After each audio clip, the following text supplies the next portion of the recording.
Je fabrique un rumachi, per rumacher la corde. Je fabrique un balai pour balayer la cour. Alors, le dessert de la rumachi, il y a un biol. Après, je l'attache avec d'osier. Et puis dessus, il y a un manzo, on a un frogno alors, avec des noyers. Dessous, c'est du boulot. Les attaches sont en osier et le manche soit en frêne, soit en osier. Et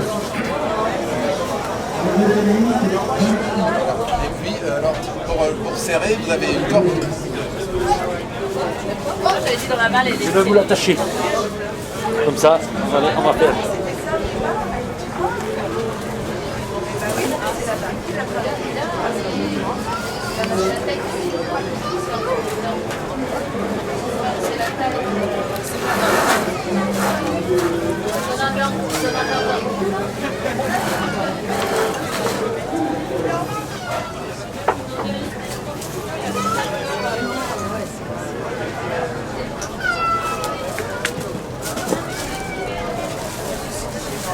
Per attacher la rumachi avec la courde, on fait un tort, après on met le pia, et là on appuie.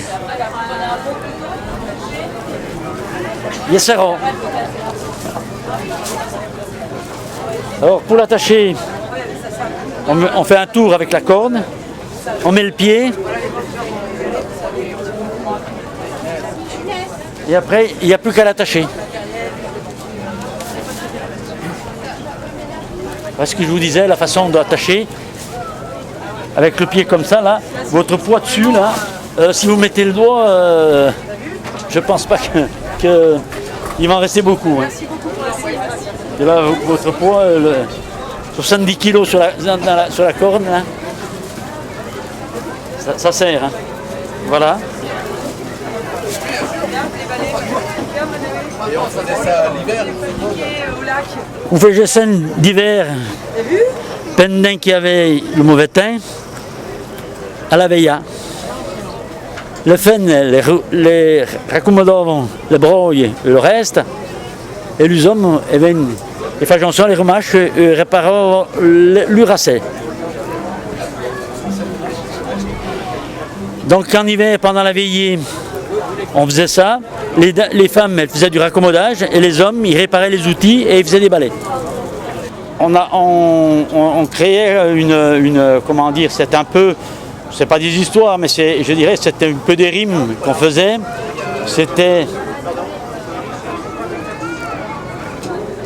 Canto Marietto poi Giorgio mon fils, Ciarce Marietto poi Giorgio mon entrefi, mais Mario poi a poche papa che ne ditevo, poi a la mica reima come vous fai vous.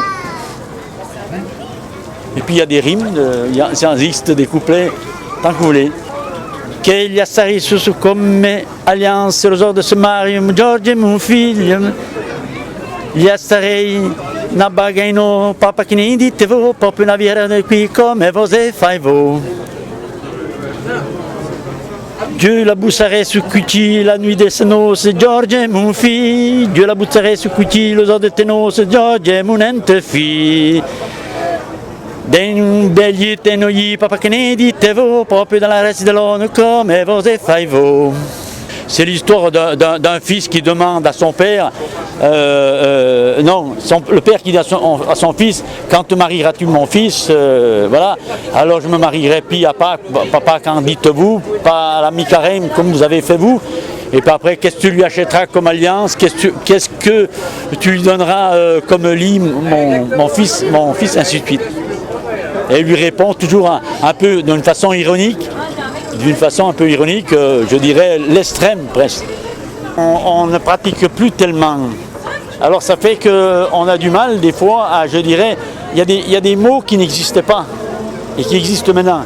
Et comme on a tendance à parler toujours français, il y a certains mots qu'on veut utiliser de maintenant alors qu'ils n'existent pas. Donc on est obligé, après c'est du patois francisé. C'est pour ça que c'est pas toujours évident. Mais je dirais qu'il faut aussi des habitudes. Quand on est à deux, faire des demandes-réponses, des fois ça va un peu mieux, parce qu'il y a un petit entraînement. Mais comme ça, d'une question, c'est pas toujours évident.